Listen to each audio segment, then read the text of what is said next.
Assalamualaikum warahmatullahi wabarakatuh. Halo semuanya, apa kabar anak-anak ibu pada pagi hari ini? Semoga semuanya dalam keadaan sehat walafiat dan tetap semangat belajarnya. Nah baiklah, kembali lagi bersama Ibu Yayang Devtiarani, mahasiswa program studi pendidikan kimia Fakultas Keguruan dan Ilmu Pendidikan Universitas Maritim Raja Ali Haji dan sebagai mahasiswa PLP di SMA Negeri 2 Tanjung Pinang. Nah baiklah, pada video kali ini kita akan memasuki materi faktor-faktor yang mempengaruhi laju reaksi. Nah, sebelum memulai pembelajaran kita pada pagi hari ini, alangkah baiknya kita berdoa terlebih dahulu menurut agama dan kepercayaan kita masing-masing. Kemudian, jangan lupa untuk menyediakan buku dan juga pena, barangkali ada yang ingin dicatat. Baiklah, langsung saja Ibu akan membacakan tujuan pembelajaran kita pada pagi hari ini.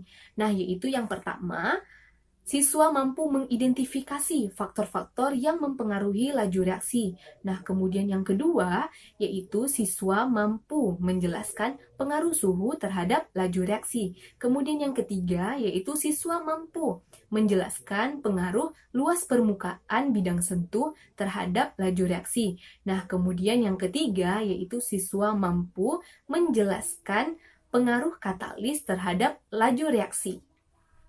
Nah, baiklah kita akan membahas mengenai satu persatu. Nah, yaitu yang sebelum Ibu akan membahas pelajaran kita pada pagi hari ini, Ibu akan mengulas pembelajaran kita pada minggu yang lalu. Nah, ada yang ingat apa yang kita pelajari di minggu lalu? Nah, benar. Kita mempelajari mengenai faktor yang mempengaruhi laju reaksi, yaitu konsentrasi. Nah, jadi konsentrasi ini berbanding lurus terhadap laju reaksi. Ketika konsentrasi ditambahkan, nah, laju reaksi juga akan semakin cepat. Nah, begitu juga ketika konsentrasi kita tambahkan menjadi 2 kali lipat, laju reaksi juga menjadi 2 kali lipat cepatnya. Nah, itu ya kesimpulan dari faktor yang mempengaruhi laju reaksi mengenai konsentrasi. Nah, baiklah, kita akan membahas mengenai materi selanjutnya. Sebelum itu, Ibu akan bertanya kepada kalian, menurut kalian, gula akan larut di dalam air ketika gula itu berbentuk serbuk atau gula itu berbentuk bongkahan? Bagaimana menurut kalian? Nah, baiklah, ini akan kita bahas dan ini yang akan kita pelajari di dalam materi kita pada hari ini. Baiklah, kita akan simak penjelasan video berikut ini. Nah, baiklah anak-anak, di sini kita akan praktikum sederhana mengenai tentang faktor-faktor yang mempengaruhi laju reaksi. Nah, jadi di sini Ibu sudah sediakan 2 wadah kosong, kemudian ada air. Nah, jadi di sini juga ada gula batu dan gula pasir. Nah, baiklah, yaitu kita akan praktikum mengenai tentang faktor yang mempengaruhi laju reaksi, yaitu luas permukaan bidang sentuh. Nah, jadi di sini kita bisa tuangkan airnya terlebih dahulu.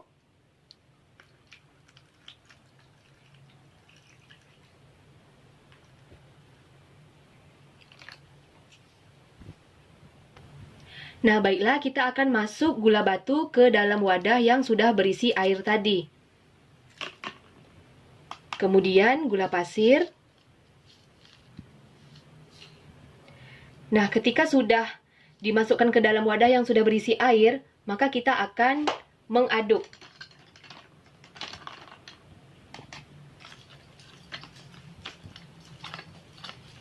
Nah, baiklah, dari 2 gula batu dan gula pasir ini, manakah yang gulanya cepat larut dengan air? Nah, baiklah. Jadi, yang cepat larut dengan air yaitu yang memiliki luas permukaan bidang sentuhnya besar, tetapi bentuknya itu kecil atau berbentuk serbuk daripada gula batu, yaitu yang memiliki luas permukaan bidang sentuhnya kecil. Nah, karena luas permukaan bidang sentuhnya besar dan kemudian dia berbentuk serbuk, maka di sini akan terjadi teori tumbukan antara partikel yang satu dengan partikel yang lainnya, sehingga laju reaksi dapat dipengaruhi oleh luas permukaan bidang sentuh, yaitu besar. Nah, sudah dilihat kan video yang tadi? Nah, dapat disimpulkan bahwa ketika luas permukaan bidang sentuh itu diperbesar, maka laju reaksi yang terjadi itu akan semakin cepat. Nah, jadi bisa dipahami ya di sini. Nah, maksud dari luas permukaan bidang sentuh diperbesar. Nah, ketika sebongkahan gula dilarutkan di dalam air, itu akan lama larutnya dibandingkan dengan serbuk gula atau gula halus atau gula pasir yang kita larutkan ke dalam air. Nah, itu akan semakin cepat larutnya. Nah, karena apa? Nah, karena ketika sebongkahan gula pasir yang menjadi gula batu, nah, ketika sebongkahan gula batu ini dilarutkan ke dalam air, maka luas permukaan bidang sentuhnya itu sangat kecil. Nah, karena tidak terjadinya tumbukan antara partikel dan partikel lainnya. Sedangkan untuk gula pasir atau gula halus yang kita larutkan ke dalam air, itu kan menjadi serbuk-serbuk kecil. Nah, menjadi serbuk-serbuk kecil ini, jadi perluas permukaan bidang sentuhnya itu pun besar. Nah, sehingga partikel yang satu dengan partikel yang lainnya itu saling bersentuhan, kemudian terjadinya tumbukan. Nah, tumbukan inilah yang akan mempercepat laju reaksi. Nah, bisa dipahami ya. Jadi, ketika luas permukaan bidang sentuh itu diperbesar, maka laju reaksi yang terjadi juga akan semakin cepat. Nah, sudah paham ya mengenai tentang faktor yang mempengaruhi laju reaksi, yaitu luas permukaan bidang sentuh. Nah, kemudian selanjutnya kita akan membahas mengenai faktor yang mempengaruhi laju reaksi berikutnya, yaitu adalah suhu. Nah, anak-anak ibu semuanya pernah tidak melarutkan gula pasir itu di dalam air yang suhunya tinggi dan air yang biasa saja. Maka yang akan cepat bereaksi atau akan cepat larut ke dalam air itu apakah yang suhunya tinggi atau yang suhunya biasa saja?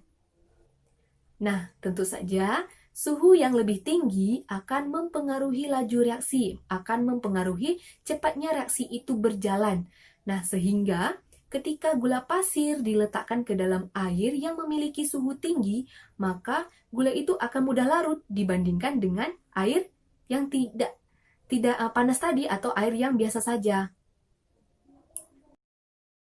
Nah, apakah kalian pernah melihat ketika ibu kalian sedang memasak bubur kacang hijau, itu supaya cepat matang, dia akan meletakkan sendok. Nah, sendok ini berfungsi sebagai katalis. Nah, jadi ini ya pengandaian ibaratnya, sendok ini berfungsi sebagai katalis. Jadi dia untuk menurunkan energi aktivasi. Nah, jadi ketika bubur itu sudah cepat matang, maka sendok ini akan tetap utuh menjadi sendok. Tidak mempengaruhi atau tidak ikut menjadi hasil dari produk saat bereaksi. Nah, jadi gambaran seperti itu contohnya katalis. Jadi katalis ini sebagai mempercepat atau ketika ia ditambahkan ke suatu reaksi, dia akan mempercepat. Nah, dia akan mempercepat jalannya reaksi tersebut.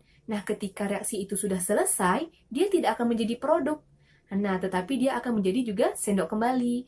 Nah, itu contohnya. Baiklah, untuk lebih jelasnya lagi, kita akan menghubungkan faktor-faktor yang mempengaruhi laju reaksi tadi ke dalam contoh soal. Nah, baiklah, contoh soalnya simak video penjelasan berikut ini. Baiklah, ini merupakan perhitungan laju reaksi berdasarkan suhu, di mana rumusnya RT sama dengan delta R, tutup kurung, delta T per 10 dikali dengan laju reaksi awal. Baiklah, berikut contoh soalnya. Setiap kenaikan suhu 20 derajat Celcius, reaksi menjadi 3 kali lebih cepat. Pada suhu 30 derajat Celcius, laju reaksi A, bila pada suhu 90 derajat Celcius, laju reaksinya adalah, nah kita yang pertama tulis yaitu adalah diketahui terlebih dahulu. Apa yang diketahui dari soal? Nah, yaitu delta R sama dengan 3, dan delta T yaitu T2 dikurang T1 sama dengan 60 derajat Celcius. Nah, yang ditanya adalah RT atau reaksi akhir. Nah, jadi untuk penyelesaiannya, kita masukkan rumusnya. RT sama dengan delta AR dikali delta T per 20 dikali laju reaksi awal. Nah, di sini delta R-nya yaitu 3, delta T-nya 60 per 20 dikali dengan laju reaksi awal itu reaksinya adalah A. Nah, kemudian hasilnya adalah 3 pangkat 3 A sama dengan 27A. Nah, bisa dipahami ya sampai di sini?